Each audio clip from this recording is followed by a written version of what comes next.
Ya, Bapak Ibu, sebelum mulai diskusi ngopi semalam kali ini, kita akan dengarkan dulu Mars Komunitas Guru Belajar Nusantara Wonosobo dan Nusantara umumnya gitu ya.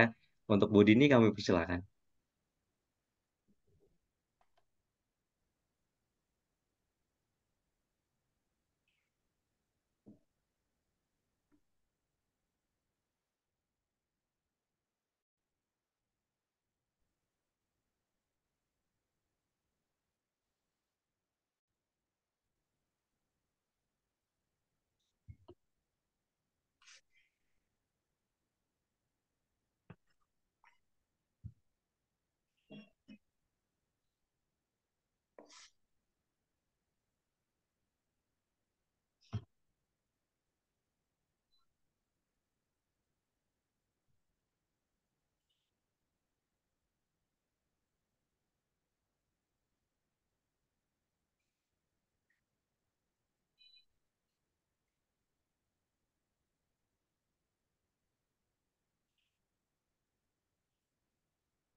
Ya, Bapak Ibu baru kita perdengarkan Mars Komunitas Guru Belajar Nusantara dan pastinya untuk malam hari ini kita jumpa lagi di kegiatan ngopi semalam ngobrol pintar Selasa malam yang ke-126 dan pastinya flyernya juga udah tersebar kemana-mana ya, ada narasumber yang luar biasa dan moderator juga yang nggak kalah kece-nya.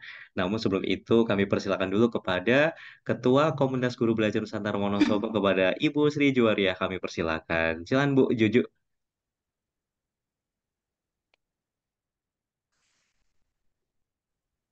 Assalamualaikum warahmatullahi wabarakatuh. Selamat malam Bapak Ibu. Pak Catur ini saya kira saya itu nggak dapat jatah ini. Ternyata dapat jatah juga.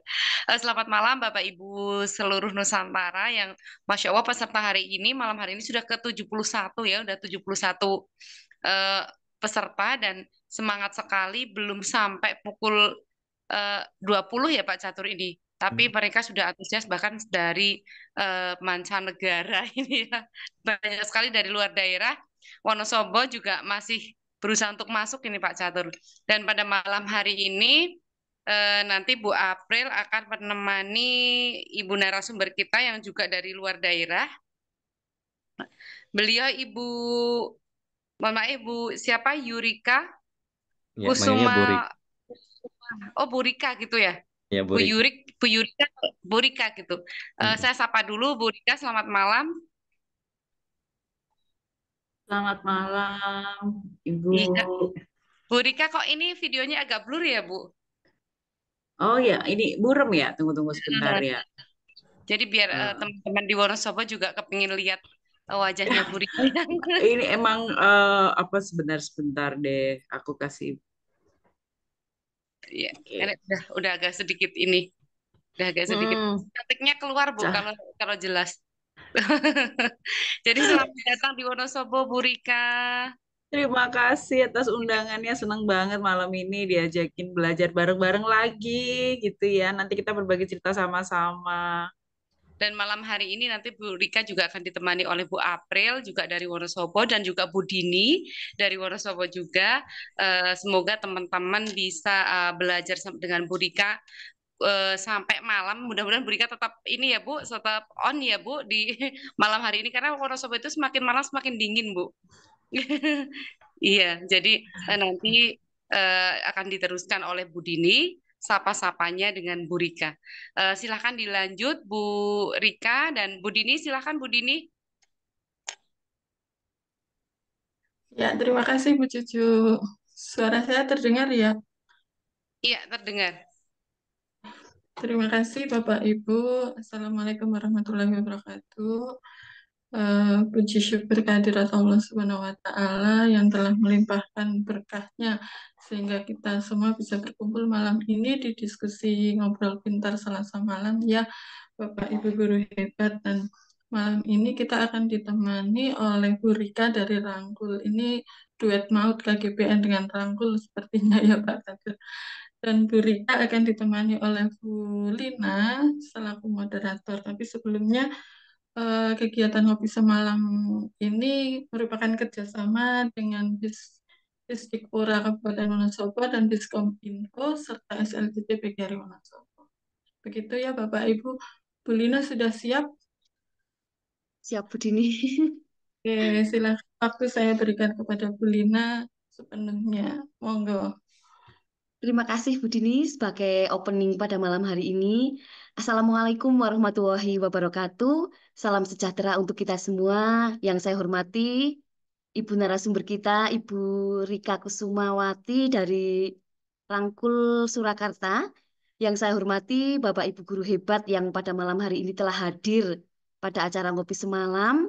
Semoga semuanya dalam keadaan sehat walafiat. Amin ya rabbal alamin. Puji syukur kepada Allah Subhanahu wa Ta'ala yang senantiasa melimpahkan rahmat hidayahnya untuk kita semua, sehingga pada malam hari ini kita dapat melaksanakan ngopi semalam edisi yang ke-126 tanpa halangan suatu apapun. Amin ya Rabbal Alamin. Salawat dan salam senantiasa kita curahkan kepada Nabi Agung Muhammad Shallallahu Alaihi Wasallam yang senantiasa kita nantikan pertolongannya di dunia dan di akhirat. Amin ya Rabbal Alamin.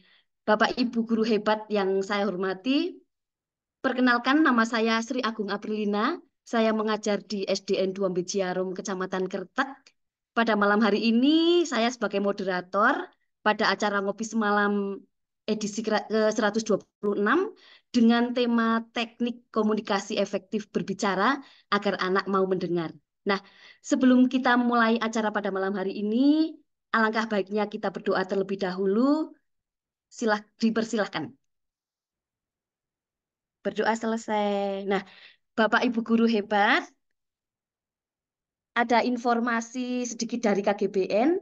Bapak Ibu guru bisa follow Instagram KGBN Wonosobo di @kgbnwonosobo dan mendaftar sebagai anggota di kgbn.or.id karena mulai bulan Februari ini bagi yang ber-KTA dan rutin mengikuti ngopi semalam sampai 4 kali berturut-turut akan mendapatkan sertifikat.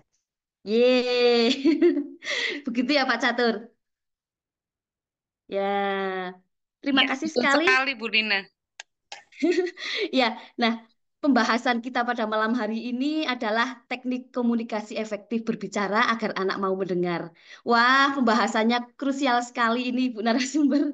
Memang sebagai seorang guru itu dituntut untuk bisa berbicara efektif agar apa yang akan kita sampaikan mudah dipahami oleh murid. Demikian ya Ibu narasumber. Nah, tenang saja Bapak Ibu guru semuanya, pada malam hari ini kita semua akan mendapatkan trik dan tips dari Ibu narasumber. Seperti kantong Doraemon saja ini untuk KGBN selalu memberikan yang terbaik untuk kita semua. Nah, Bapak Ibu guru hebat, malam ini kita akan mendengarkan secara langsung ilmunya. Sepertinya Bu Yurika sudah semangat sekali. Bu Yurika tidak kalah semangatnya dengan Bapak Ibu guru yang sudah di ruang meeting ini. Ternyata Bu Yurika sudah hadir. Selamat malam Bu Yurika. Selamat malam, Apa Bu Sri. kabarnya?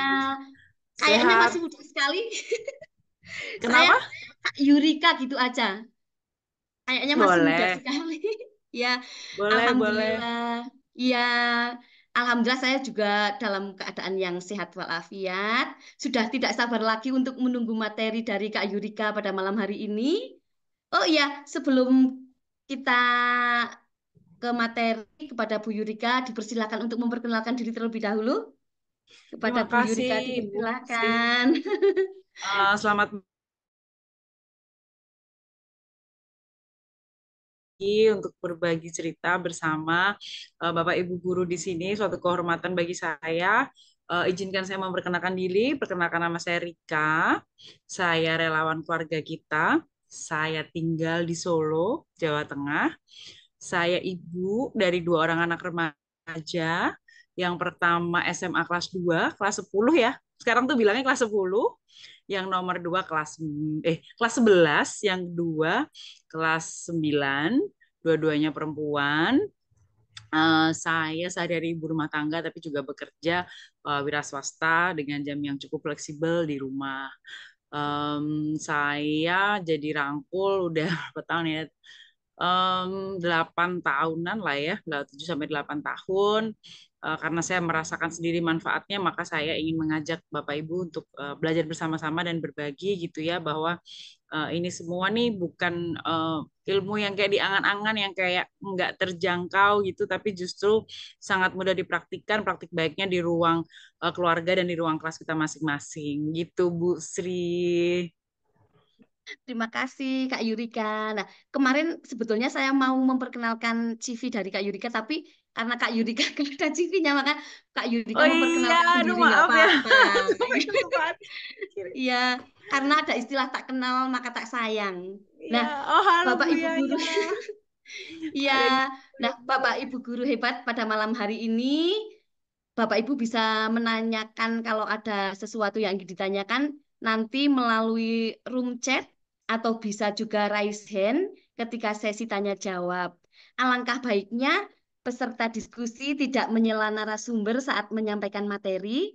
Kemudian peserta juga tidak memposting apapun saat diskusi.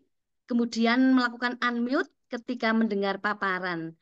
Nah, udah penasaran sekali sepertinya Bapak Ibu karena semakin malam semakin asik ini. Langsung saja kita dengarkan dengan baik oleh Kak Yurika. Kepada Kak Yurika dipersilakan. Terima kasih Bu. Saya izin share screen ya, Ibu, Bapak Guru. Sebentar saya izin share screen. Oke.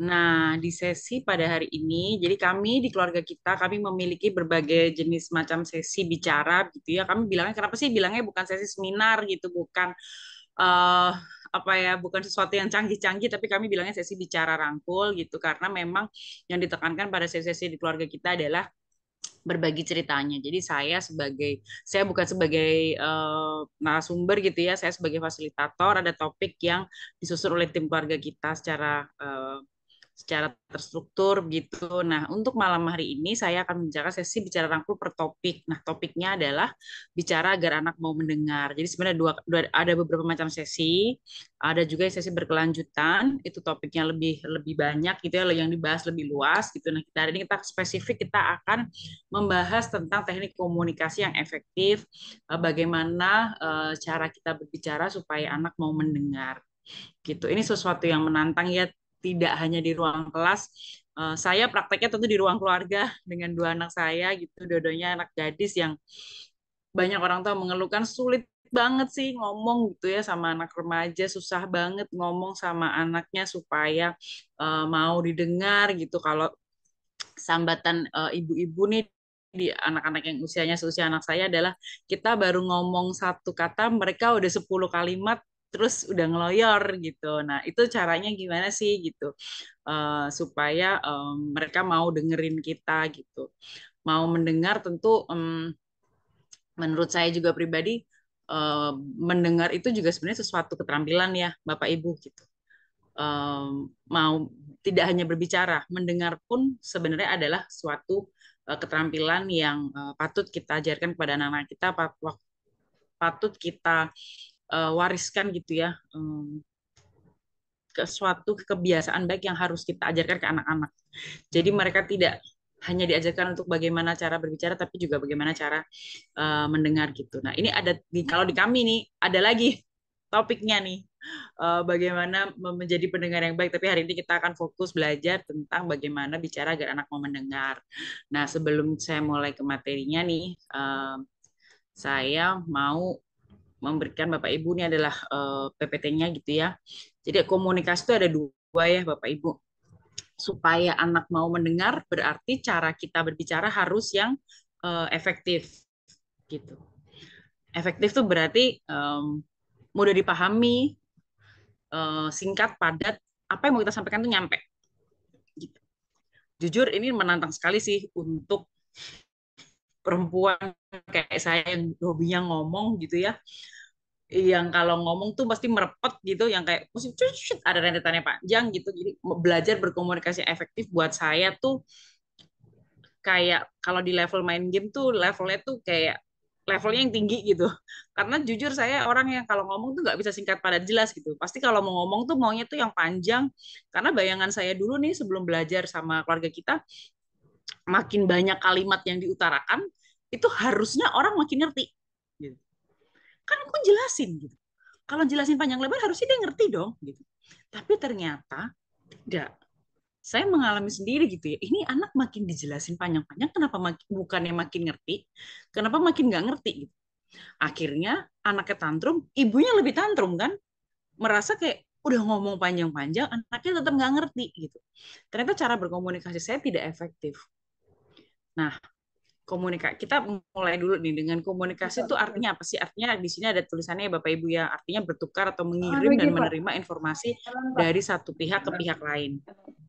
Gitu. Jadi komunikasi adalah kita bertukar informasi atau mengirim atau menerima informasi dari salah satu pihak lain. Nah, komunikasi dapat dilakukan secara verbal dengan cara berbicara seperti kita nih sekarang yang saya lakukan kepada Bapak Ibu, atau dengan nonverbal. Nonverbal ini dengan bahasa tubuh, intonasi. Ini saya ini kebiasaan nih kalau ngomong tangannya udah begini gitu. Atau saya tipikal orang yang kalau bicara tuh, kalau kata teman-teman saya itu matanya tuh ikut ngomong.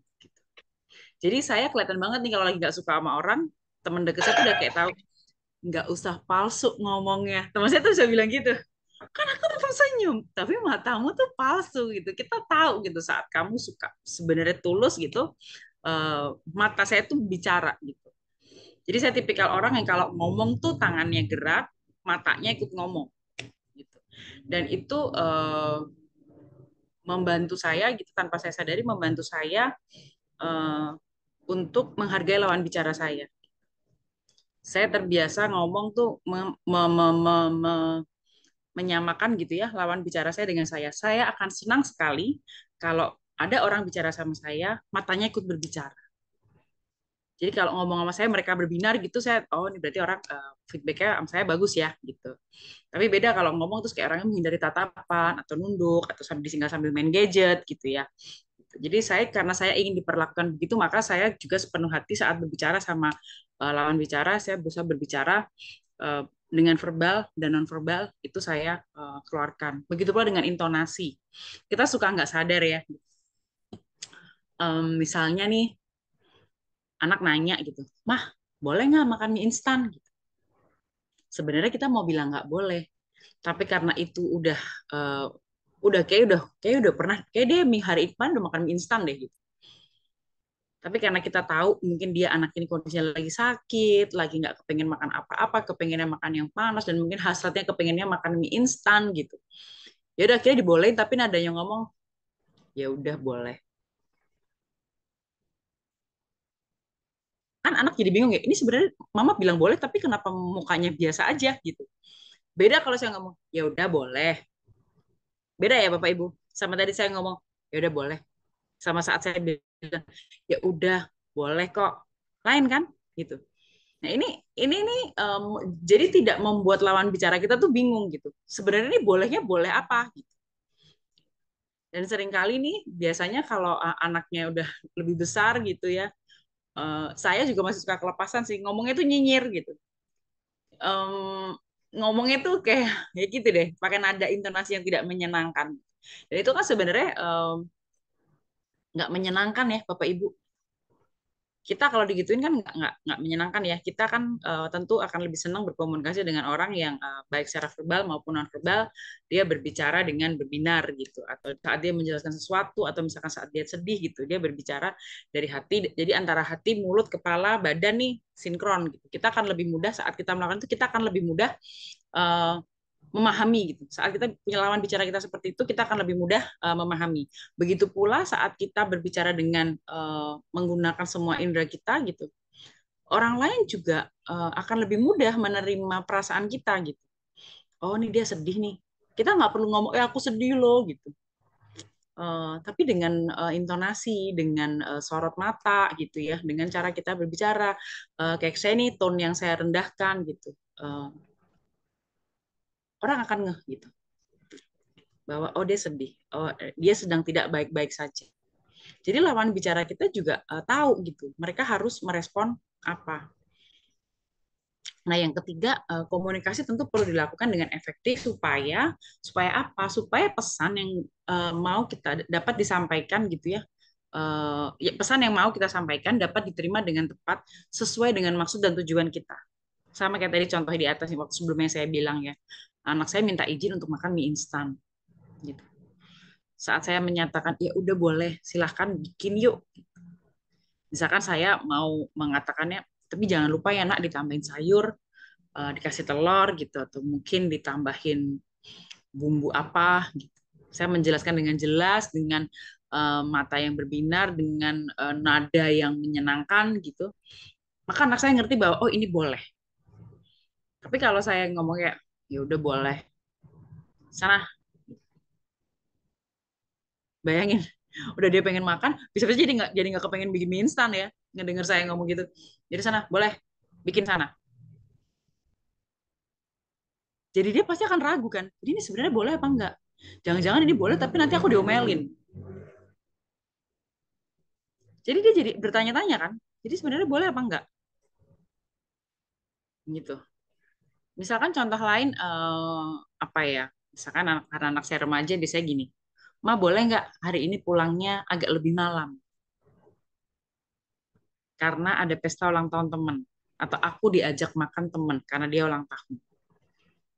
Jam 10 ya, Mah, misalkan.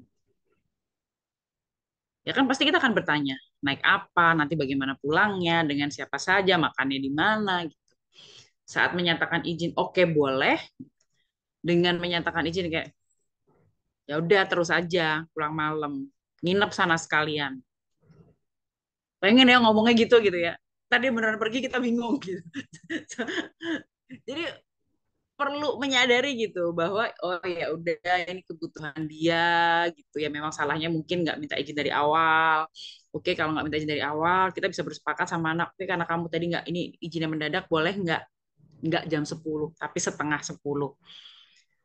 Kita bicara dengan singkat, padat, jelas, anak menerima pesannya, nggak perlu kayak terus aja pergi malam buka pulsa pulang gitu gitu gitu.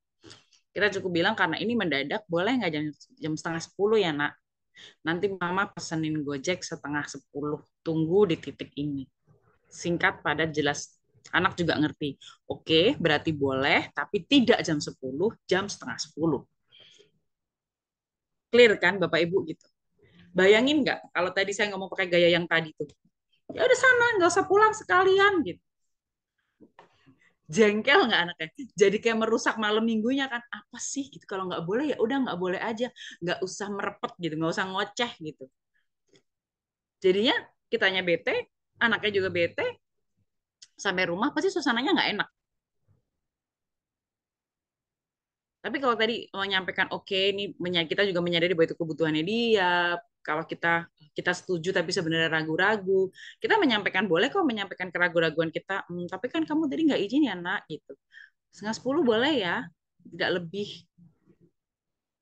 Lalu menyampaikan dengan iMessage gitu ya bahwa Mama khawatir karena kalau kamu pulang malam karena harus pulangnya naik angkutan umum gitu. Mama kepengennya kalau memang mau pulang malam tidak mendadak jadi Mama bisa temani. Enak kan ngomongnya ya. Dan ini pasti akan nyampe gitu. Jadi tujuan belajar berkomunikasi yang efektif adalah tujuan supaya apa yang ingin kita sampaikan uh, tepat sasaran gitu. Tak langsung di ngertiin. Ibarat kita tuh lagi main dart game gitu ya yang atau mungkin lagi memanah gitu, itu tepat di tengah-tengah. Tidak ke pinggir, tidak di luar apalagi di luar papan gitu ya. Rasanya kan kalau kita main panah tuh Bapak Ibu, kan kita tetap narik ya. Sama ini berarti ancang-ancang gitu. Tapi untuk kita menuju titik tengah itu kan kita perlu presisi, perlu tahu gitu. Nggak bisa asal tembak kan, kekuatan yang dipakai bisa jadi sama gitu, pilihannya bisa jadi sama, tapi kan kita bisa ngatur, oh kita kalau tujuannya mau ke situ berarti caranya adalah seperti ini gitu. Nah yang berikutnya sebentar, ini dia. Jadi ada beberapa hal yang perlu kita perhatikan supaya untuk cara berkomunikasi yang efektif dan tidak efektif. Cara berkomunikasi yang tidak efektif yang pertama adalah dengan nasihat. Boleh raise hand, boleh ngaku, boleh ketik di kolom chat. Yang masih hobi kasih nasihat. Apapun persoalannya, yang keluar ada nasihatnya dulu.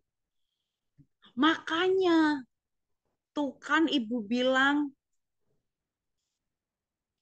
mama bilang juga apa. Kamu tuh harusnya kalau diingetin tidur cepet tuh jangan main game melulu. Padahal nasihat ini udah terbukti bukan cara komunikasi yang efektif. Boleh tulis di kolom chat yang punya pengalaman di rumah gitu ya atau di ruang kelas, semakin anaknya dinasehatin semakin kayak ngelawan nasehatnya. Boleh loh raise hand atau kasih emot gitu ya di ini, boleh ngasih reaction gitu boleh. Kayaknya tuh perasaanku udah dikasih nasehat bukannya ngerti, kenapa makin nggak ngerti gitu. Aku salah di mana kasih nasehatnya gitu. Um, Kenapa bukan yang ngerti gitu ya.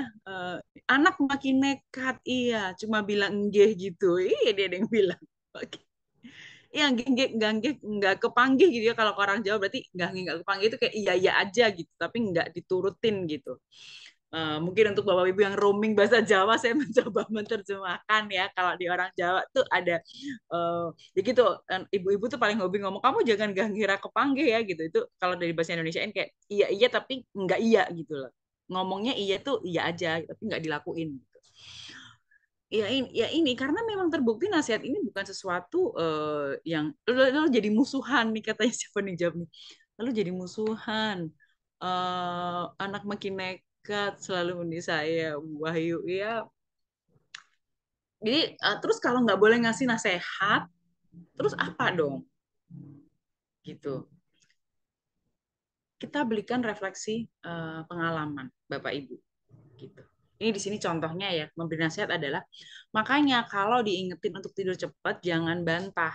Sekarang, kalau udah terlambat bangun begini, siapa yang susah? Ini ribet banget ya kalau kita dengerin ya. Kira-kira nih Bapak Ibu, kalau udah lagi telat, telat masuk kantor gitu ya, telat ngajar, terus sama suaminya ngomong gini gitu,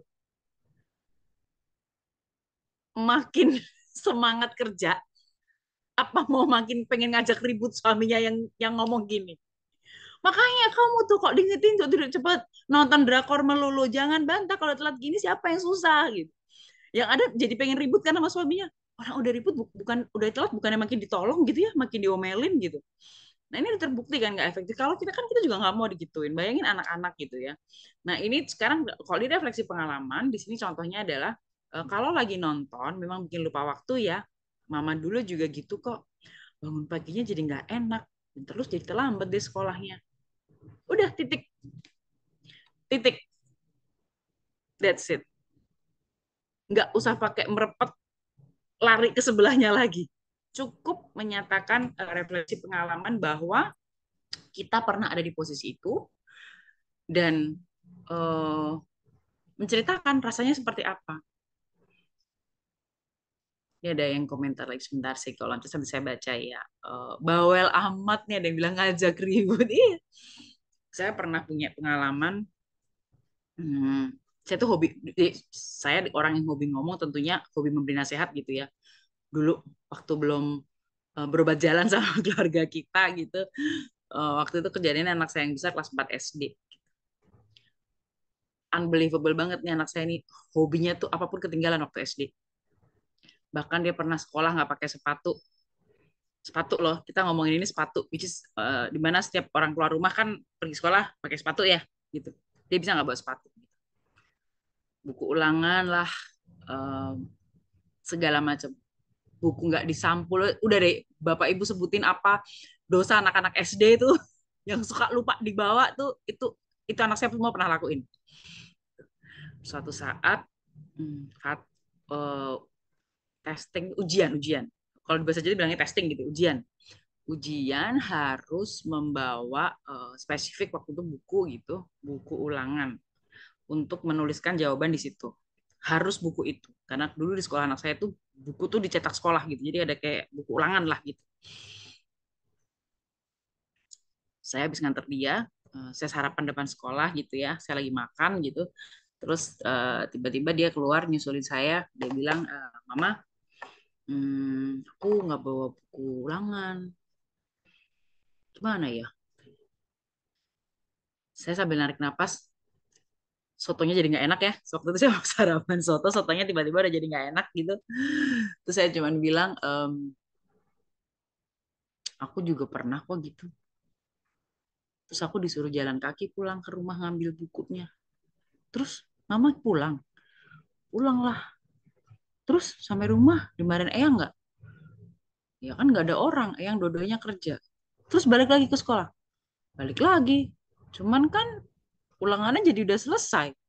Terus ya udah, ya aku ulangannya pulang sekolah sendirian. Terus mama gimana? Nangis. Sedih sih. Tapi ya mau gimana? Salah aku juga sih, aku lupa. Oh, dia mikir. Ya udah deh. Ya udah mah aku masuk dulu ya. Terus saya nggak tahu apa yang dia lakuin gitu. Saya juga menahan diri untuk nggak lari nyusulin dia gitu. Karena dia udah terlihat cukup pede dengan dia bilang, ya udah ya mah aku masuk gitu. Pulang sekolah saya nanya, tadi gimana? Boleh ngerjain ujian. Terus dia bilang, boleh. Nanti ditempel di buku ulangan. Tapi aku cuma dapat nilai KKM. Oke. Oke, kamu nggak apa-apa. Nggak apa-apa. Oke. Oke. Sejak hari itu, gitu ya, saya melihat ada perbaikan. Dari yang mungkin seminggu sekali ketinggalan ini itu, gitu. Durasinya semakin manjang. Dia semakin hati-hati, gitu. Saya perhatikan dia kan di sekolah SD dulu ada buku penghubung ya gitu, jadi dia setiap malam tuh buka buku penghubungnya untuk cek recek gitu, nggak cuma pengumuman yang ditulis hari itu tapi pengumuman yang beberapa hari sebelumnya bahkan gitu dia baca, dia cek cek gitu. Terus kadang-kadang karena belum punya handphone suka pinjam handphone saya, "Mas coba tolong tanyain ini gitu bener nggak." Membaik gitu. Saya cukup kaget sih gitu. Ternyata seefektif itu ya memberikan refleksi pengalaman saya bahwa saya pernah ada di posisi dia gitu. Dan ya rasanya tidak enak, tapi kami baik-baik aja gitu. Saya baik-baik aja gitu. Di situ dia juga jadi belajar gitu, belajarnya jadi apa aja nih Bapak Ibu. Satu, dia belajar berani bicara kan sama gurunya dia tanpa saya ikut campur. Dua, dia berani menerima konsekuensi bahwa dia boleh ikut mengerjakan, tapi dia hanya mendapatkan nilai KKM, padahal mungkin dia bisa dapat lebih. Em, ya terus itu dia menjadi refleksinya jadi kayak oke, supaya ini tidak terjadi lagi aku harus apa. Dia jadi lebih detail. Sekarang dia udah kelas 2 SMA, masih tetap suka kadang-kadang ada yang ketinggalan gitu. Tapi dia tahu apa yang dia lakuin gitu. Dia tahu apa yang dia lakuin dan dia harus gimana. Pembelajaran kami nggak sehari 2 hari gitu. Bertahun-tahun sih jujur gitu. Bertahun-tahun sampai akhirnya saya menemukan ternyata selama ini cara berkomunikasi saya sama dia tidak efektif, jadi makanya dia kok rasanya nggak ngerti-ngerti gitu ya. Tapi setelah saya mencoba refleksi pengalaman, satu, dua, tiga, jadi setiap kali itu kejadian, saya mencoba untuk tidak menasehati gitu. Ternyata tuh lebih kena ke dia sampai sekarang gitu. Walaupun kadang-kadang ya masih masih ada gitu ketinggalannya gitu ya. Tapi uh, jauh lebih berkurang. Dan dia uh, salut sih saya gitu. Perubahannya tuh ya memang sesuatu yang apa ya, sesuatu ini kan sebenarnya kita sedang kayak anak saya tuh yang pelupa gitu. Kita kan sedang merubah perilaku gitu ya. Namanya perubahan perilaku tentu datangnya tidak sehari 2 hari ya Bapak Ibu. Gitu. Jadi kalau ada yang bilang, saya baru mencoba nih Mbak, terus ternyata nggak berhasil, besok udah nggak mau coba lagi, ya emang nggak akan berhasil 1 2 kali atau 1 2 hari sih gitu. Kita perlu mencobanya tuh berkali-kali gitu, dengan konsisten. Jadi jangan hari ini kasih nasihat, besok refleksi pengalaman, kasih nasihat refleksi pengalaman, no. Jadi konsisten gitu. Kita konsisten memberikan refleksi pengalaman berkali-kali. Memang dalam merubah perilaku ini kuncinya adalah di konsisten, dan ini yang jujur menurut saya juga paling sulit sih dilakukan gitu. Lalu yang kedua, cara berkomunikasi efektif yang kedua adalah ini. Yang tidak efektif adalah dengan menginterogasi. Nah, kita kadang-kadang kalau anak sekarang bilangnya apa Bu, Bapak Ibu, kepo gitu. Ih, Mama kepo banget sih nanya-nanya gitu. Misalkan nih, sini Mama lihat handphonenya dong. Atau kenapa pulangnya terlambat nih? Kok mukanya kenapa sih pulang sekolah ditekuk gitu gitu. HP-nya kok nggak diangkat, apalagi nih, Bapak Ibu boleh ketik di kolom chat. Interogasi apa yang paling sering ditanyakan sehari-hari? Boleh sama peserta didik, boleh sama anak, boleh sama pasangan. Interogasi apa, pertanyaan interogatif apa yang paling sering terlontar di ruang keluarga dan di ruang kelas Bapak Ibu? Boleh yuk ketik di kolom chat. Apa? Pertanyaan interogatif apa yang seolah-olah kita tuh detektif kepo, pengen tahu semuanya gitu ya. Di mana sama siapa, lagi apa? Kok bajunya kotor sekali ya Bu nih dari Bu Yaya. Uh, atau misalkan kenapa bekalnya nggak dimakan, Mama udah masak bangun jam 4 pagi, kenapa bekalnya nggak dimakan, kamu pasti jajan ya, makan makanan tidak bergizi gitu. Jadi banyak banget, seringkali kita tanpa sadar melontarkan pertanyaan-pertanyaan yang menginterogasi. Nah, alih-alih menyatakan pengamatan gitu. Jadi interogasinya termasuk dalam komunikasi yang tidak efektif gitu. Sedangkan komunikasi yang efektif dengan menyatakan pengamatan. Misalkan nih, alih-alih kita bertanya kok pulangnya terlambat gitu, tapi kita bisa bertanya, menyatakan pengamatan, pulangnya malam banget, kamu capek ya, mau minum apa, atau udah makan belum, mau ditemenin makan nggak, atau misalkan kita ngelihat anak kita pulang capek, bajunya kotor gitu ya, seperti yang ditulis Bu Yaya gitu, kayak tadi main bola seru banget sama siapa aja sampai kotor bajunya, ayo sini mandi, ibu cuci bajunya, ibu bersihin bajunya, kamu mandi, makan, habis itu cerita ya tadi main bolanya gimana. Seneng kan ya anak ditanya gitu. Dia pasti buru-buru mandi gitu, terus uh, makan, lalu sambil makan mungkin dia bisa cerita. Bayangin kalau anak pulang baju kotor gitu, terus kayak baju kotor banget, kamu ngapain aja sih, nggak tahu di baju putih nyucinya susah. makin kesel ya, udah capek main bola diomelin sampai rumah, mana bajunya kotor, besok aja harus dipakai pula gitu, makin makin bingung ya. Jadi nanti anak tantrum, ibunya ikut tantrum, HP terus nih dari Bu Hardini, HP terus gitu. Padahal kalau eh, sekolahnya model langsung blended learning emang harus ngeliat gadget Bu. Kalau saya mau ngomong gitu, ntar anak saya nggak sekolah. Gitu. Jadi, em, tapi saya pernah ada di posisi itu sih. Kamu kalau nggak ngeliat handphone, buka tablet. Oh nggak buka tablet, buka laptop. Lah kan sekolahnya begini sekarang. Oh iya, lupa saya. Oh iya, mama lupa, mama lupa. Maafkan, maafkan. Terus kayak, gimana sih mama? Gitu. Terus, kamar apa ini? Berantakan kayak, titik-titiknya saya tahu nih, kayak kapal pecah. Ya, Bu. Kayak kalau ya, nah alih-alih menyatakan kayak gitu mungkin kita bisa menyatakan pengamatan ya. Kalau saya gini sih biasa suka kayak ke meja belajar kayak ini masih dipakai enggak, enggak, ini bukunya masih mau dibaca enggak, mau. Kalau dibersihin kayaknya lebih enak deh dilihat ya, bersihin yuk. Udah dia baru tuh ngambil lap bersih bersih. Dulu saya suka bilang gitu, kamu meja belajar kamu tuh kayak kapal pecah, kamu nggak pusing apa gitu. Terus dia dengan entengnya menjawab, enggak, aku suka gini. Mau ngomong apa kita? Enggak, aku tahu kok posisinya semuanya di mana. Kan aku yang duduk di meja belajar ini, kan mama. Tidak efektif satu ya, jelas gitu ya. Bahwa dia menyatakan bahwa iya ini memang berantakan, tapi aku tahu kok aku meletakkan ini semua di mana aja gitu. Jadi terbukti nggak efektif kan karena dia nggak merasa ya gimana gitu.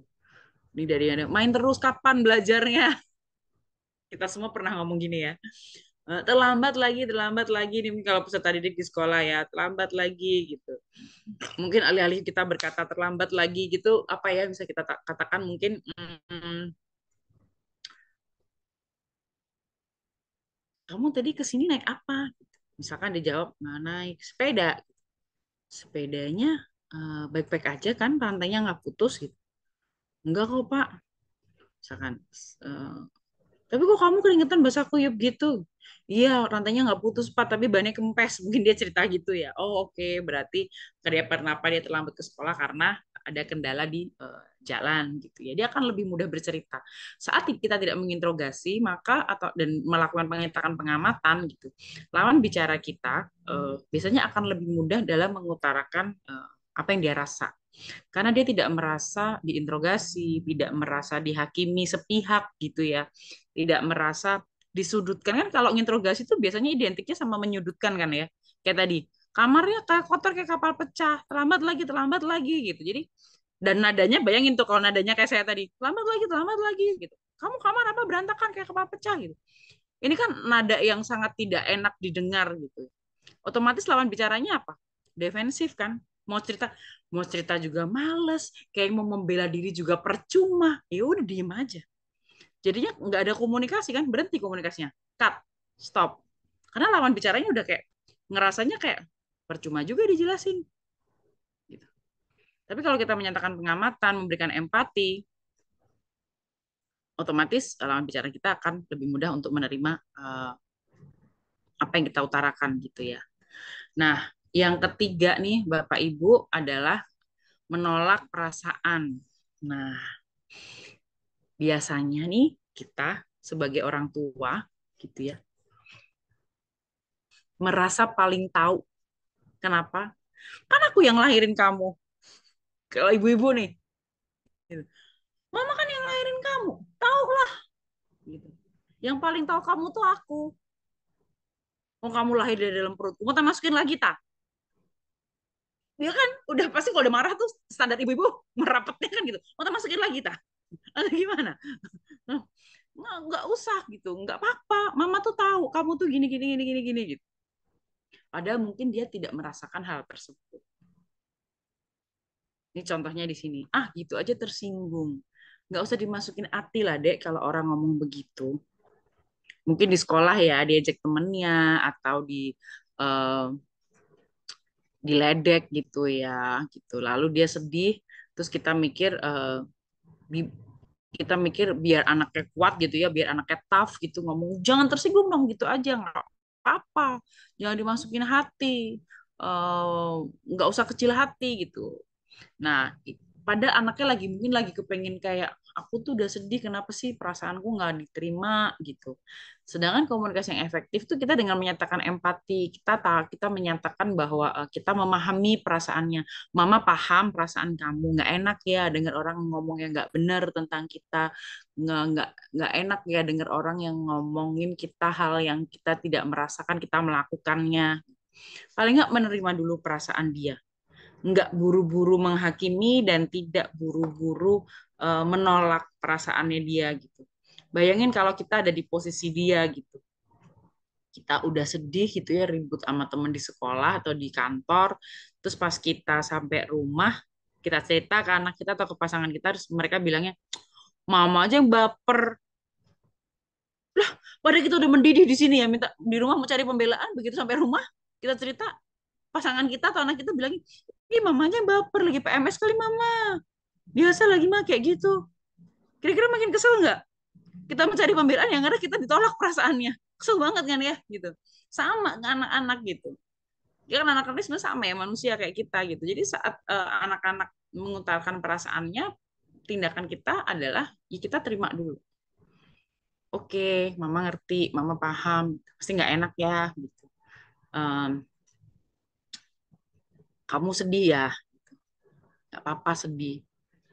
Misalkan kita mau melakukan apa supaya menghibur dia gitu, misalkan kayak mau mama buatin teh nggak biar merasa lebih enak, lalu kita kalau kamu mau cerita mama dengerin gitu. Atau kamu mau duduk-duduk aja ditemenin, nggak usah buru-buru pengen interogasi juga kenapa bete gitu.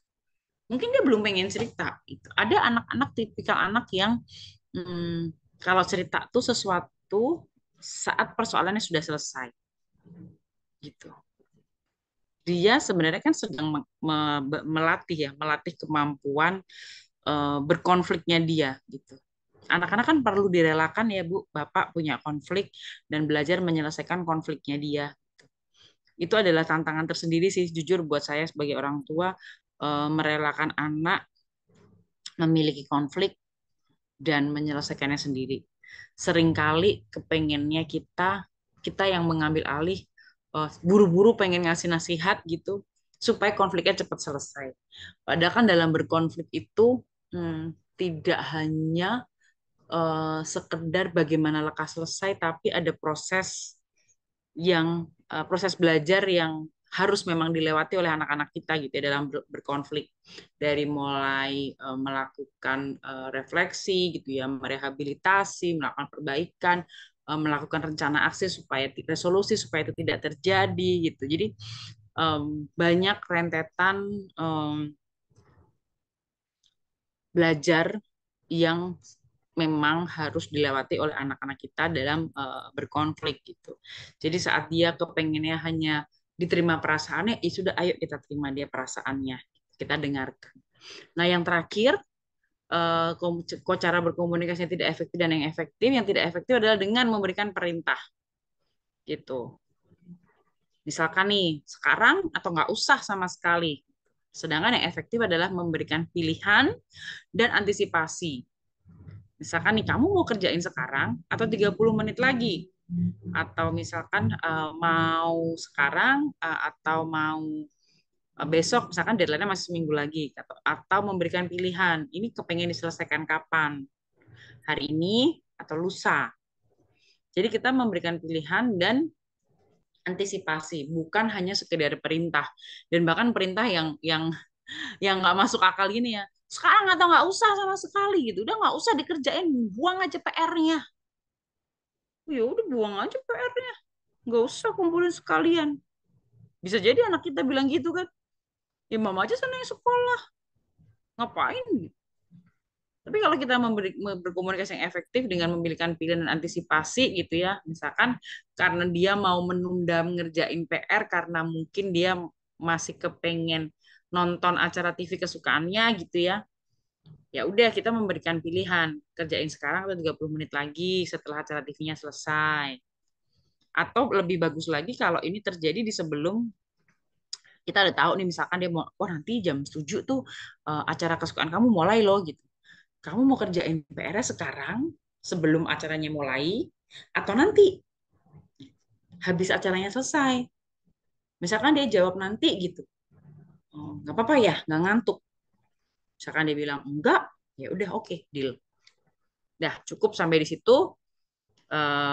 Seandainya nanti ada kejadian-kejadian yang rentetannya di belakang, misalkan dia nggak konsekuen sama omongannya, gitu kita udah bicara lain, udah lain lagi ya. Gitu, kita bisa bawa itu eh, ke konsekuensi, ke kesepakatan, gitulah. Nah, ini untuk materinya sudah selesai gitu. Bapak Ibu mungkin ada yang mau didiskusikan, kita mau berbagi cerita, boleh sekali. Silahkan yang mau bertanya, mau raise hand boleh. Eh, atau mau cerita-cerita aja boleh ya, Bu Sri. Gitu. Silahkan, Bu. Oh ya, Bu Rike, mohon maaf Ya, izin sebentar sebelum kita melanjutkan acara pada malam hari ini. Izinkan saya untuk menyapa dari Dinas Dikpura Kabupaten Wonosobo. Sudah hadir malam hari ini Bapak Muhtarom. Selamat malam Bapak.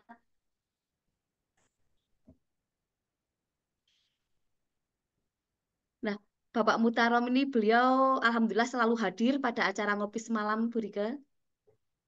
Selalu memberikan motivasi kepada kita semua. Selamat malam Bapak Muhtarom. selamat malam, Pak.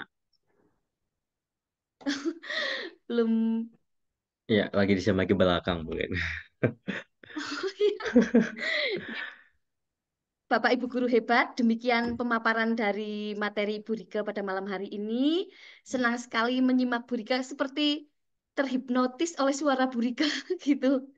Nah, terlihat sekali bahwa beliau itu terampil sekali dalam berkomunikasi, dalam berbicara, efektif. Jadi siapa di sini yang tidak ingin mendengarkan beliau bicara? Sepertinya semuanya ingin mendengarkan. Kalau kalimat tidak efektif, sepertinya saya sekali ini Pak Felix. Nah, untuk sesi tanya jawab yang pertama, saya buka untuk dua termin pertanyaan. Untuk sesi termin pertama, dipersilahkan barangkali ada dari Bapak Ibu guru yang akan menyampaikan keluh kesahnya atau sekedar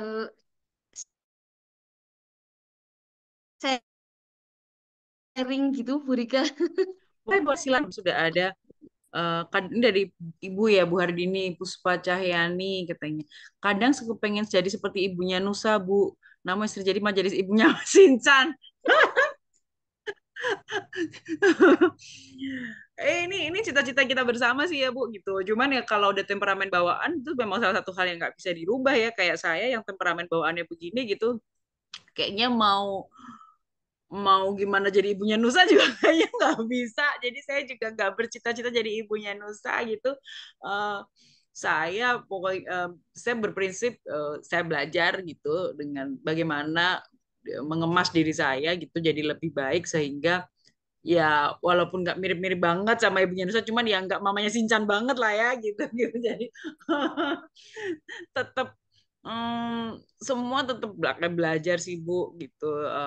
Saya kalau ditanya teman-teman saya kok bisa sih gitu. Ya ampun, kalian kan tahu perjuangannya gitu. Ini bukan sesuatu yang sehari dua hari yang bahkan sampai sekarang tuh masih terus diperjuangkan gitu. Karena kan anak-anak tambah besar ya.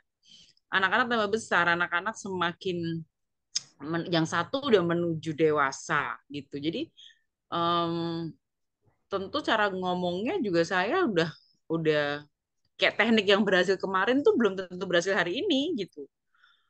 Jadi saya sih mempercayai gitu bahwa membesarkan anak tuh sebenarnya sambil membesarkan diri saya sendiri sih gitu. Growing children tuh growing ourselves gitu. Jadi kalau kitanya mandek di sini nggak mau bertumbuh bareng-bareng sama anak, ya tentu akan rasanya kayak kejar-kejaran terus. Gitu. Anaknya maju selangkah, kitanya belum maju gitu. Jadi kan kayak ibarat lari itu kayak baris gitu, bareng gitu kan. Nah, insya Allah sih kalau kita memaknai itu gitu ya sepenuh hati, belajar dan bertumbuh bersama-sama anak, prosesnya akan jauh lebih mudah sih gitu.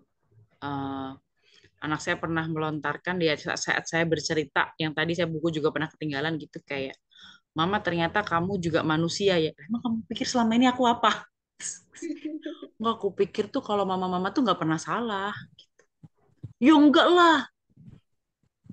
Ya dari situ terus akhirnya terbukalah bincang-bincang lain gitu, bahwa saya juga jadi orang tua baru seusia kamu, saya lebih lama jadi anak, jadi maafin saya kalau saya banyak nggak taunya gitu. Nah, mama juga banyak belajar juga dari kamu gitu, jadi kita sama-sama ya. Kita kita growing together ya, kita bertumbuh bersama-sama. Kalau mama ada salah atau gimana ya, ya ayo kita perbaiki sama-sama gitu. Karena jujur ya mama lebih lama jadi anak sih daripada jadi ibu. Saya lebih lama jadi anak ibu saya kan daripada saya jadi ibunya anak saya. Iya, iya bener kan Bu gitu. Kayak sekarang saya jadi anaknya ibu saya udah 40 tahun gitu.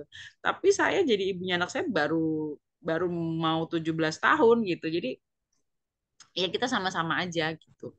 Kalau mama lagi tiba-tiba jadi mama tirek ya ya tolonglah gimana gitu diingatkan gitu gitu kayak eh, banyak hal sih gitu. Memang ya kuncinya memang mau tumbuh sama-sama sih, Bapak Ibu guru.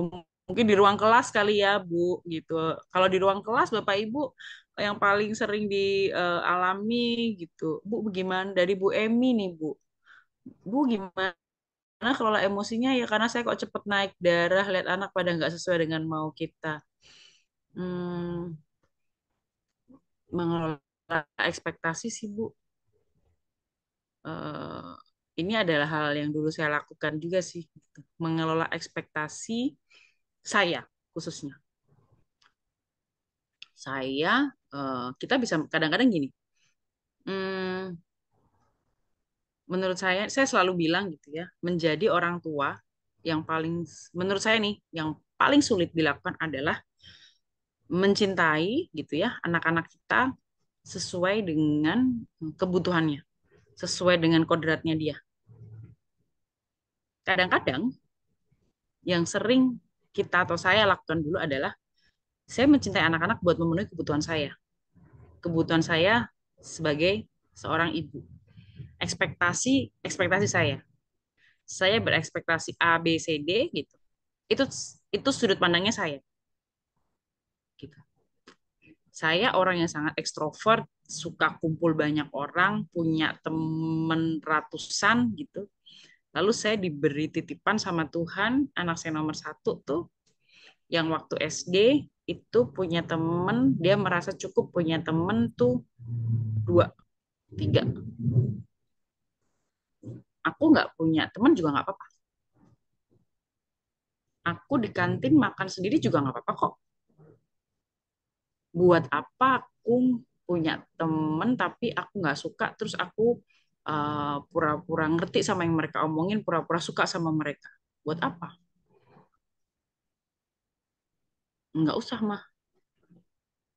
Itu ekspektasi saya seketika langsung hilang dengan dia ngomong gitu. Saya waktu SD siapa yang nggak kenal saya? Saya bilang sama dia, kamu boleh tanya teman SD mama. Nggak ada yang nggak kenal Rika. Mau anak pinter, mau anak bandel, mau mau bahkan penjaga sekolah tuh semua tahu saya. Sedangkan dia nggak. Cita-cita dia waktu dia pra remaja hanya jadi anak yang nggak kelihatan. Aku kalau punya kekuatan aku mau punya kekuatan untuk tidak terlihat because it's comforting for me. Karena itu nyaman buat saya. Dengan menjadi invisible itu nyaman gitu. Lalu saat SMP lumayan naik temennya 4. Lumayan kan ya, dari 2 ke 4 tuh peningkatan 2 kali lipat, 2 kali 2. Lumayan dalam hati saya. Lumayan banget nih naik temennya. 4, 5, perlahan naik 6, 7, 8. Sekarang dia bisa punya inner teman cukup dekat berjumlah 20. Itu buat dia udah banyak banget. Banyak banget. Menurut dia tuh udah banyak banget. Menurut saya, ekspektasi saya sebagai orang yang pernah remaja, teman 20 tuh macam apa? Teman sekelas saja kurang kan? Zaman kita dulu sekelas 50 ya. Kalau temennya cuma 20 berarti cuma bertemu sama separuh orangnya gitu. Tapi buat dia itu cukup. Jadi di sini yang perlu dirubah adalah sudut pandang saya kan. Gitu. Dan kebutuhannya dia. Jadi kalau tadi Ibu tanya gimana cara mengelola emosi gitu ya. Coba Bu, Ibu refleksi gitu ya.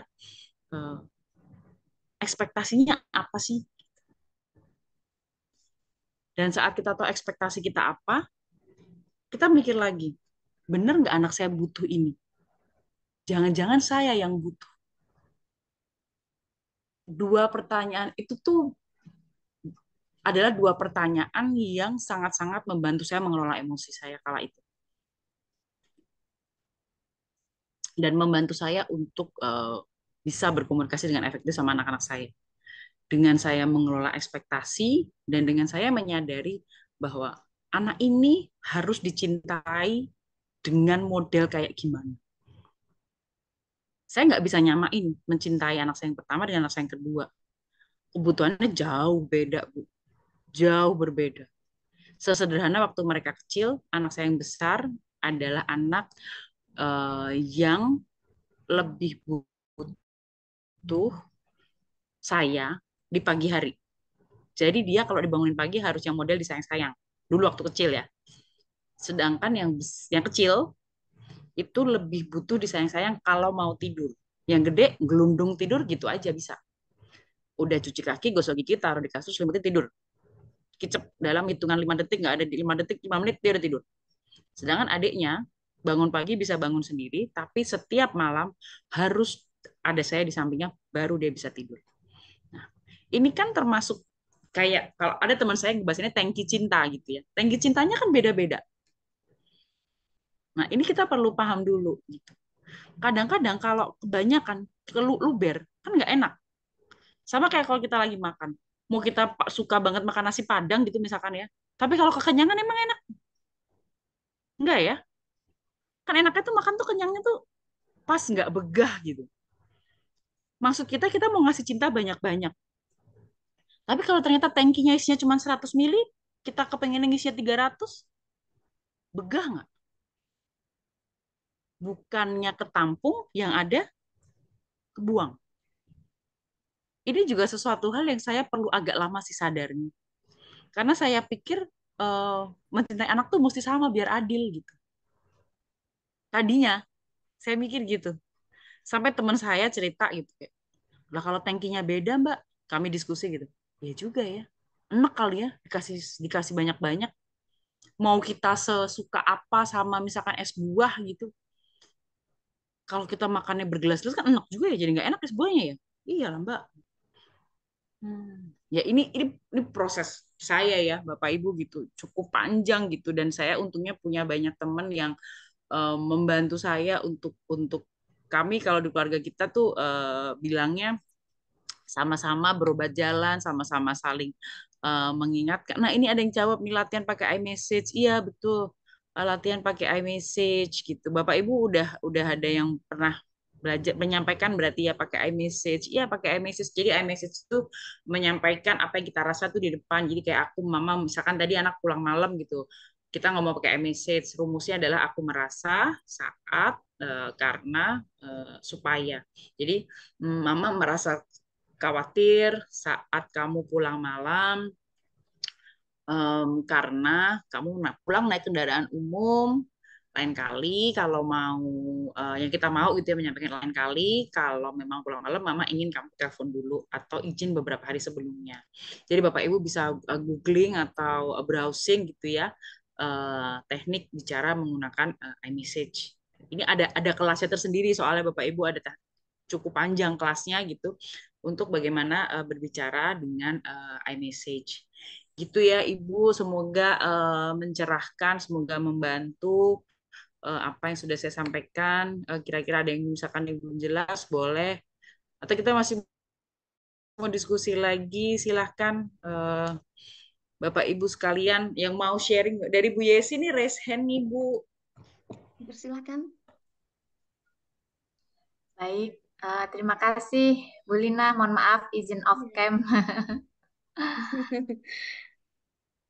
Ya, perkenalkan saya Yesi dari SD Negeri 2 Karangluhur, Wonosobo. Materi malam ini luar biasa sekali ya, Bu Rika.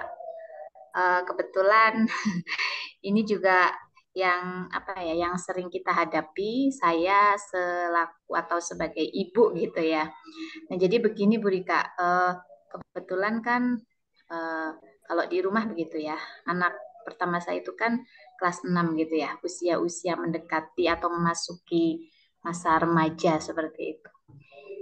Dan eh, selama ini seringnya saya menghadapi kesulitan kendala itu, apakah tipe saya atau bagaimana ya. Jadi ketika anak melakukan sesuatu sikap yang kurang pas gitu kan, ketika kita menasehati atau kita mengingatkan anak itu, seringnya itu saya tidak cukup sekali gitu. Maksudnya tadi kan disampaikan sama Bu Rika cukup ya, kalau misalnya udah sebatas itu saja, nggak usah ditambah-tambahin lagi gitu, nggak usah dipanjang lebarkan Panjang-panjangin gitu lagi, ya. iya gitu. Nah ini kesulitan bagi saya Bu Rika gitu. Mungkin Bu Rika punya solusi atau tips gitu ya, supaya nih emak-emak nggak terlalu panjang lebar gitu ketika Nggak merepet panjang-panjang kemana-mana gitu ya betul Bu gitu. ya. Padahal di awal kita ketika sudah berbicara sama anak sebenarnya itu udah cukup gitu ya. Tapi entah Iya, nanti dengan sendirinya itu kayak diulang lagi gitu. Sampai anak itu iya gitu kan. Ah, nanti masih belum puas nih, masih lagi diulang begitu gitu. Mungkin punya tips gitu ya, solusi bagaimana itu untuk ngeremnya itu gimana itu. Terima kasih itu saja. sama-sama Bu Yesi. Aduh, ini adalah ini pembicaraan saya sama anak saya beberapa hari yang lalu saat kami konsultasi dengan wali kelas gitu. Jadi saya nggak pengakuan dosa, ini cerita aja gitu. Jadi beberapa hari yang lalu dapat konsultasi dengan bertiga gitu ya sama wali kelasnya anak saya yang besar gitu. Terus beliau nih menyinggung soal sebenarnya nih bagus Bu gitu, cuman kenapa kalau ngumpulin tugas suka mepet gitu. Terus saya tuh spontan menjawab, iya nih Pak Waza gitu. Habisnya dia kalau saya ingetin katanya iya iya mah tahu, bawel banget sih gitu, udah tahu, aku udah tahu gitu, jangan diingetin lagi gitu. Saya bilang, ya kan saya suka gemes ya Pak gitu. Kalau saya bisa ngecek di LMS-nya kalau dia belum ngumpulin gitu. Tapi saat saya tegur lagi dia bilang iya iya iya iya persis kan ya Bu Yezi gitu. Iya iya iya aku tahu iya. Saya nanya, jadi kamu maunya gimana? Kan Mama ngomong ngingetin kan, Mama nggak asal ngomong loh. Mama cek dulu loh di LMS bahwa memang kamu belum ngumpulin. Gitu. Em, aku tuh tahu, dia bilang, aku tuh tahu kan ada deadline-nya masing-masing di LMS. Kalau kapan ketutupnya, kapan mulai bisa dibukanya, gitu. Mama tuh percaya aja. Dek saya. Oh iya ya. Kan kalau di keluarga kita ada prinsip cinta ya, Bapak Ibu. C-nya cari cara, I-nya ingat impian tinggi, N-nya nerima tanpa drama, T-nya tidak takut salah, A-nya segmen bersama.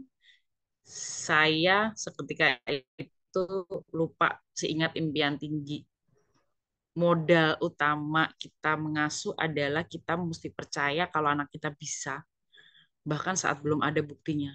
Ya Tuhan, dalam hati saya, memang anak-anak itu adalah tempat kita belajar. Jadi saya pernah diingetin sama salah satu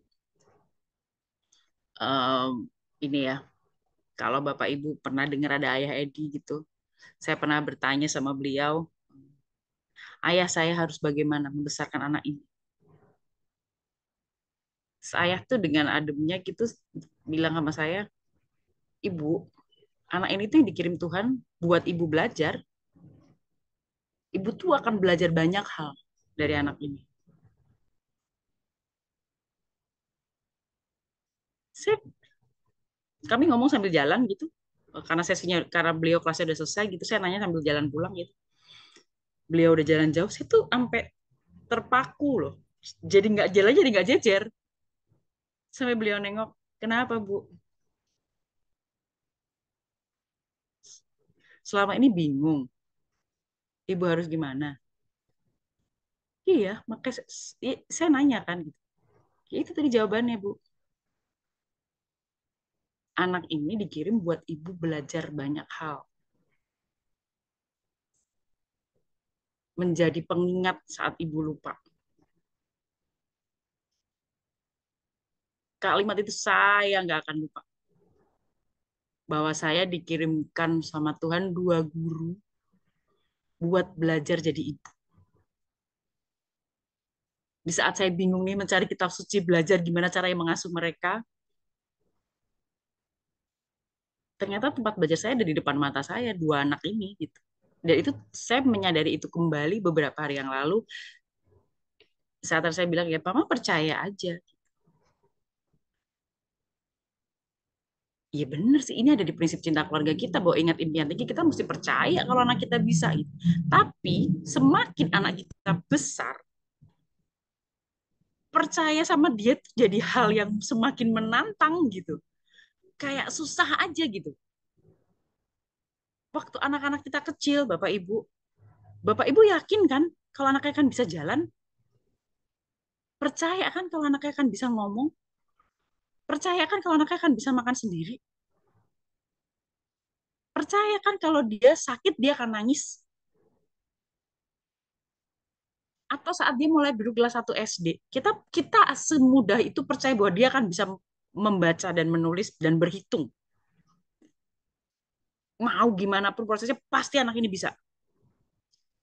Tapi saat anak kita mulai beranjak remaja, mau dewasa nih kayak anak saya gitu, rasanya tuh percaya sama dia itu menjadi hal yang sulit banget.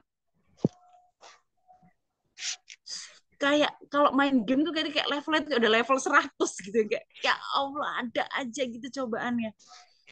Tapi beberapa hari lalu saya diingatkan kayak, oke saya harus percaya sama dia. Saya bilang, oke, Mama percaya gitu. Terus sambil wali kelas juga mengingatkan gitu ya. Oke, terus Mama percaya, tapi boleh nggak Mama kasih masukan sedikit gitu. Misalkan biar tugasnya nggak numpuk, boleh nggak LMS-nya dikerjainnya urut. Oh iya ya, bener ya Mama ya. Bisa jadi ya, mungkin kalau aku ngerjain urut aku nggak akan lupa gitu. Iya, tapi Mama percaya kan aku ngerjain. Iya, udah Mama percaya. Saya menahan diri untuk nggak mengungkit dosa masa lalu dia kayak, tapi yang kemarin tuh kamu remedinya banyak. Oh, dalam hati saya tuh rasanya udah di ujung mulut gini. Ini saya tahan begitu dia ngomong, mau percaya aja. Toh saya punya power gitu ya untuk cross check itu buka di LMS dia kok. Jadi kalau di sekolah anak saya tuh kami orang tua bisa buka ke akun anak gitu, untuk kita tahu bahwa anak kita tuh udah ngerjain atau belum. Gitu. Jadi ya memang harus percaya sih Bu kalau anak kita bisa. Susah ya Bu. Saya juga masih terus belajar sih gitu. Saya masih terus belajar bahwa percaya, karena kalau bukan kita yang percaya ke anak kita, siapa? Kalau sama temen kita bisa loh Bu ngomong, mana buktinya baru aku percaya. Kalau sama anak itu bisa, modal pertamanya adalah orang tua yang percaya kalau dia bisa. Itu yang perlu kita ingat sih. Susah ya. Saya juga masih terus belajar sih gitu. Jadi semoga Bu Yesi ini ya bisa gitu ya percaya sama anaknya. Jadi saat misalkan anaknya bilang iya mah iya, aku sudah bisa. Misalkan um, ingat itu tidak dilakukan gitu, ya mungkin bisa melakukan refleksi menggunakan cara-cara berkomunikasi seperti ini tadi nih yang saya sampaikan gitu, yang ada 4 hal ini tadi. Mungkin Bu Yesi bisa mencoba um, salah satu dari 4 hal tadi gitu untuk berkomunikasi sama anaknya atau dengan menggunakan iMessage gitu ya. Mama kecewa saat kamu seperti ini gitu. Mama maunya karena supaya apa gitu. Jadi kita bisa lakukan tentunya biasanya sih Bu, kalau kita udah ngomongnya pakai iMessage gitu ya, berbicaranya dengan teknik iMessage, merepet ini jadi nggak kepengen karena udah kerangkum semua dalam satu rangkaian iMessage itu gitu. Misalkan tadi kasusnya adalah diingetin apa ya Bu? Biasa kasusnya apa Bu Yesi? Main game kah atau tugas yang terlambat kah? Biar saya bisa bisa kasih contoh gitu. Misalkan apa Iya, yang misalnya paling itulah sering? yang misalnya Mm-mm. main game gitu ya. Kita Oke, main game. udah ada kesepakatan tapi kadang anak itu melanggar kesepakatan lagi begitu Bu. Hmm. Berarti kalau main game berarti mungkin bisa bisa gini ngomongnya kalau pakai message. Ibu merasa kecewa karena kakak atau adik lupa waktu saat main game gitu. Ibu kepengennya gitu. Ibu mengutarakan apa yang ibu inginkan. Ibu kepengennya kakak sama adik main game sesuai waktu yang disepakati. Lalu yang terakhir adalah supaya apa? Kenapa ibu menginginkan ini? Kenapa ibu menginginkan alasan ini? Suka, ibu menyatakan di yang kalimat terakhir gitu ya, eh, supaya kakak sama adik misalkan bikin PR-nya atau belajarnya nggak kemalaman gitu. Jadi harus ada aku merasa saat gitu ya, karena agar alasannya apa? Alasan ini untuk mendukung kalimat yang di sini gitu. Gitu ya Bu Yesi, bisa dicoba. Nah, biasanya kalau udah ngomong pakai iMessage nih, sih otomatis jadi nggak merepet sih. Gitu. Karena udah lengkap. Apa yang saya rasakan divalidasi di depan. Mama sedih atau mama kecewa saat kakak sama adik main gamenya lupa waktu. Mama kepengennya, kita menyatakan keinginan saya kan, mama kepengennya kakak sama adik sesuai kesepakatan. Supaya, kalau di saya sih biasanya ini, supaya kita bisa makan malam sama-sama. Nah, gitu ya, Bu Yesi, semoga dimengerti. Mungkin bisa di googling lagi. Biasanya ada tabelnya gitu sih. Gitu. Silahkan coba diikuti. Gitu. Bu Yesi semoga membantu.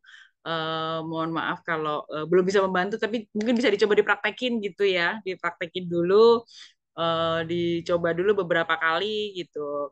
Kalau nggak berhasil di 1, 2, 3, harus konsisten mencoba gitu. Karena perubahan perilaku datangnya tidak dari 1, 2 hari ya, bukan yang kita harapkan adalah perubahan perilaku yang jangka panjang. Gitu. Memperjuangkan sesuatu yang jangka panjang, membuat itu menjadi kebiasaan, tentu perjuangannya nggak 1, 2 hari, nggak 1, 2 minggu.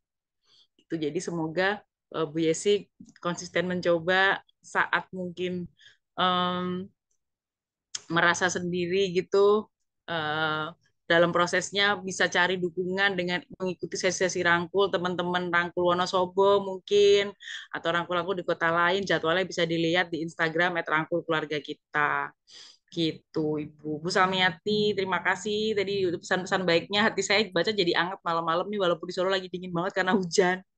Terima kasih. Saya juga masih belajar, Bu, gitu. Silahkan Bu Lina, eh, mungkin ada Iya, yang mau disampaikan lagi. ya. Jadi teringat anak saya itu sering bilang gini, Bu Rika, jadi kangen ibu yang dulu loh gitu. Ibu yang dulu Soalnya, gimana? "Mhm, aku jadi kangen ibu yang dulu loh gitu. Berarti emosional seseorang itu semakin tua, semakin kesini semakin tidak baik gitu. Anak saya sering banget kalau kalau lagi ngambek gitu, kangen ibu yang dulu loh. Kayak gini, ya. Padahal ibunya sama ya, Bu. Gimana? Iya. Ibunya kan belum ganti ya. Itu kemudian untuk manfaatnya Bu Rike, barangkali kalau manfaatnya kita sebagai guru di kelas, dengan kita mampu berkomunikasi efektif dengan baik, mungkin pembelajaran menjadi semakin meningkat karena apa yang kita sampaikan didengar anak gitu ya Bu Rika. Iya, betul Bu. Jadi sebenarnya ini kan bisa dipakai di mana aja ya, gitu. Nggak cuma di ruang keluarga, tapi juga di ruang kelas, begitu ya, Bu. Gitu. Jadi saat kita berkomunikasi, seperti misalkan di kelas gitu, misalkan nih, apa sih yang paling sering, saya nggak pernah jadi guru sih ya, apa yang paling sering menjadi kendala gitu, Bu? Mungkin Bu Lina bisa kasih insight gitu. Misalkan lagi dijelasin Misalkan anak-anak nggak mau dengerin gitu kali ya, atau apa Bu? ya mungkin karena Atau misalkan sudah mengumpulkan jam tugas yang terlambat gitu ya. sudah siang gitu jam-jam siang gitu kan jam rawan itu anak dengan gurunya sudah tidak konsisten lagi. Udah nggak konsen ya, pikirannya udah melayang-layang, udah Ya, kemana-mana gitu ya. jadi Mungkin gurunya bisa ya itu emosi. kalau misalkan kita, ya mungkin kalau dengan menyatakan pengamatan tadi, eh, gerah ya, udah siang. Udah jam Apalagi rawan gitu. lapar nggak? Ntar lagi ya, kita Iya. belajar lagi 30 menit ya, biar kita nggak ngantuk sama nggak kerasa lapar. Mungkin kita bisa mulai pakai main game dulu kali ya, gitu. Misalkan ibu bisa melakukan ice breaking dulu, gitu. Atau misalkan yang kayak tadi menceritakan pengalaman gitu. Jadi dulu ibu waktu sekolah di jam-jam segini biasanya udah gelisah, gitu. Udah kepengen cabut aja gitu ya, udah kepengen itu makan lapar gitu. Tapi kan nahan-nahan ya bisa lah ya sebentar lagi kan sayang kalau jam terakhir terus tidur atau cabut gitu. Kita tahan lagi 30 menit yuk biar nggak ngantuk, sama-sama mencari aktivitas apa gitu ya, supaya mereka bersemangat gitu. Tapi menyatakan pengalaman kayak tadi ya, menyatakan pengalaman, menyatakan pengamatan gitu, menceritakan pengalaman, terus tidak menasehati itu berkomunikasi yang jauh lebih efektif sih Bu Lina gitu. Dan eh, anak-anak juga akan lebih mudah memahami. Terkadang nih yang kayak tadi saya benar-benar yang disampaikan anak saya itu tuh kayak mama tuh pernah kayak gitu, pernah salah. Misalkan nanti mungkin murid-murid Bu Lina juga, Bu Lina emang pernah ngantuk di sekolah Bu gitu. Pasti muridnya akan masa? Iya Bu, benar. Saya pikir dulu Bu Lina di sekolah jagoan gitu, yang nggak pernah ngantuk gitu. Terus mungkin ibu bisa menceritakan, ya enggak lah, semua orang pasti pernah lah gitu. Ya, kita semua pasti udah pernah lah ya di kelas tertidur tidak sadar gitu ya.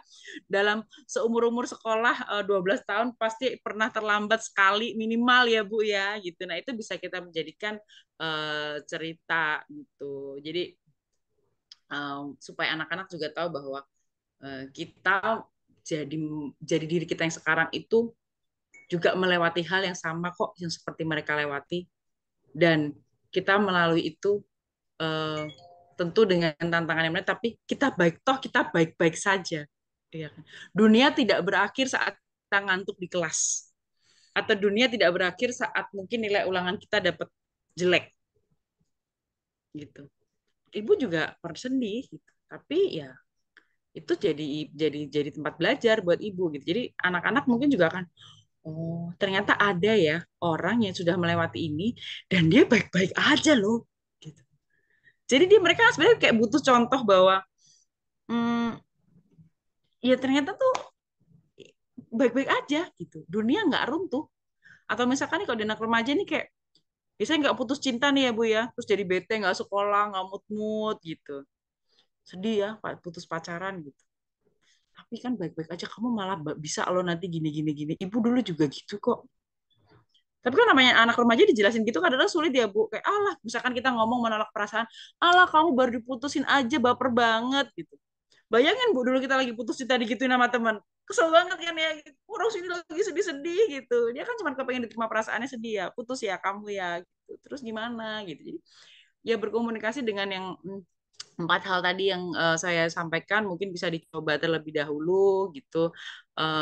Nanti PPT-nya mungkin bisa bantu dibagikan ya Pak Catur, kalau memang Bapak Ibu guru berkenan gitu silakan untuk dicoba, karena jujur saya dulu tuh PPT-PPT gitu tuh sampai saya print sih, sampai saya print di save di apa galeri foto gitu. diinget-inget, oh diinget-inget, oh ya nggak boleh gini, nggak boleh gini, nggak boleh gini gitu. Jadi sampai kayak diinget-inget ya supaya benar-benar ingat gitu. Perlu dicoba dulu sih semuanya, dan ya balik lagi saat mencoba yang penting konsisten, um, istiqomah gitu ya, kalau kata bahasa teman saya, pokoknya kudu istiqomah, kudu istiqomah, kudu istiqomah gitu, kudu sadar, kudu eling gitu bahwa ini adalah pengasuhan jangka panjang, bukan yang hasilnya akan kelihatan seminggu, 2 minggu, sehari, 2 hari, tapi kita baru akan melihatnya bertahun-tahun kemudian gitu. Tapi percayalah bahwa selalu gitu ya, bahwa apa yang kita perjuangkan di hari ini akan manis buahnya di kemudian hari. Semoga kita semua panjang umur untuk melihat hasilnya ya Bu Lina ya dan teman-teman gitu. Tapi setidaknya kalaupun tidak, setidaknya anak-anak yang kita besarkan baik di ruang keluarga maupun di ruang kelas, kelak jadi anak-anak yang bermanfaat, berdaya, anak-anak yang mandiri, juga anak-anak yang bahagia gitu dan cerdas tentunya. Itu yang kita harapkan. Makanya yang kita perjuangkan ini rasanya kayak bisa nggak sih Bu, susah nggak sih gitu. Tapi kita berkewajiban untuk mencoba, memberikan yang terbaik buat anak-anak kita. Gitu Bu Lina. Terima kasih. Sudah tidak ada pertanyaan lagi barangkali ya, Bu. Di kolom chat juga nggak ada. Nah, sementara Iya. belum sih. Oh Ada ini yang bertanya dari sih itu. Pak Reza. Dari Pak Reza ini pertanyaannya, sebentar saya baca. Salah satu tujuan penting orang tua adalah membantu anak kita berpisah dari kita sebagai orang tua, membantu individu yang mandiri yang suatu hari berfungsi tanpa kita. Ada nggak sih Kak Rika tips komunikasi yang menumbuhkan otonomi ini? Iya, tips komunikasinya tentu sudah saya sampaikan tadi ya Pak, dengan 4 hal itu membangun komunikasi yang efektif. Jadi tentu ditambah iMessage gitu ya. Membangun komunikasi yang efektif ini akan membantu anak tahu gitu ya apa yang kita rasa dan dia bisa menerima. Misalkan gini Pak, eh, misalkan sebenarnya saya akan memberi contoh yang saya lagi pikir sesuatu yang sangat real. Misalkan gini, anak mau pergi field trip misalkan, pergi ke Jogja 4 hari 3 malam gitu. Kan dia latihan berpisah ya sama kita. Misalkan nih saya ngasih 2 reaksi gitu. Eh, Anak yang percaya sama anaknya kalau dia bisa, dia akan dengan sukaria membantu anaknya menyiapkan, berkomunikasi tentang bagaimana nanti supaya kamu di sana aman, memberitahu, memberikan apa ya, berbagi pengalaman gitu, kayak tadi menceritakan pengalaman mama dulu nih waktu field trip SD atau SMP pernah loh gini gini gini gini gitu. Jadi ada teman mama nih kecopetan, jadi uangnya jangan semua ditaruh di dompet ya nak gitu. Misalkan nih bawa cashnya sekian, nanti di ATM sekian, taruh di tas sekian, diingat-ingat, terus kalau jalan di tempat umum begini ya. Oke, tapi kita menyatakannya dengan afirmasi yang positif, dengan suatu keyakinan bahwa dia bisa, bahwa dia akan baik-baik aja selama 4 hari 3 malam piknik ke Jogja. Ada di sisi lain, gitu, mungkin di keluarga lain gitu ya, yang kalau anaknya mau pergi, itu dia rewel sekali ke pihak sekolah. Tolong ya Bu, anak saya ya, dilihat ya, diperhatiin ya, dia kalau malam kalau nggak tidur pakai selimutnya dia nggak bisa tidur, kalau nggak tidur pakai bantal dia nggak bisa tidur, jadi saya harus bawain bantal dia, saya harus bawain selimut dia. Bu Lina ketawa, kayaknya ada yang pernah begitu ya Bu ya, pokoknya harus anak saya ini ekstra gitu. Begitu pula ke anaknya, kamu nanti ya jangan lupa ya dengerin ibu guru gini-gini, jangan begini, jangan begini, jangan begini, pakai jaketnya, nanti jangan masuk angin, minum ini, minum ini, minum ini, minum ini, dengan penuh rasa tidak percaya menyampaikan ke anak. Ini pernah terjadi, gitu. Kasus real. Anaknya ketinggalan di rest area, Bapak. Karena di pikirannya dia mungkin udah banyak banget kan, nggak boleh ini, nggak boleh itu, nggak boleh ini, nggak boleh itu, nggak boleh ini, nggak boleh itu, nggak boleh itu. Bingung, hack. Dia ketinggalan di rest area. Bayangin rest area itu tol. Nggak bisa seenaknya balik, diambil lagi anaknya. Harus keluar dulu, masuk lagi kan. Terus saya jadi mikir, dari 2 orang ibu ini gitu ya, atau dari 2 orang tua ini, dua-duanya cinta kan. Dua-duanya kepengen anaknya aman kan. Dua-duanya sayang nggak sama anaknya? Sayang kan? Tapi rasa sayang yang diutarakan dengan bahasa yang komunikasi yang efektif, dengan ingat impian tinggi, dengan percaya bahwa anaknya bisa, hasilnya ya anaknya akan bisa. Tapi kalau rasa sayang yang disampaikan dengan komunikasi yang tadi itu, yang dengan memberikan nasihat, menolak perasaan, nggak percaya kalau anaknya bisa, gitu, ngasih perintah, jangan begini, jangan begitu, kamu nanti begini, kamu nanti begitu, begini, bla bla bla bla bla bla bla. Jadinya nyampe nggak rasa sayangnya?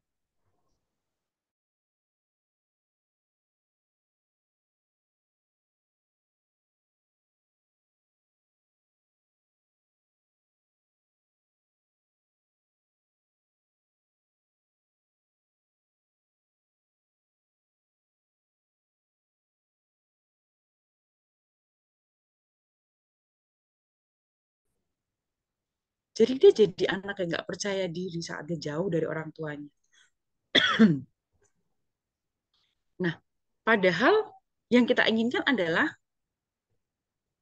saat nanti kita udah nggak ada sama dia tetap akan baik-baik saja. Itu kan sebenarnya kita nggak akan hidup namanya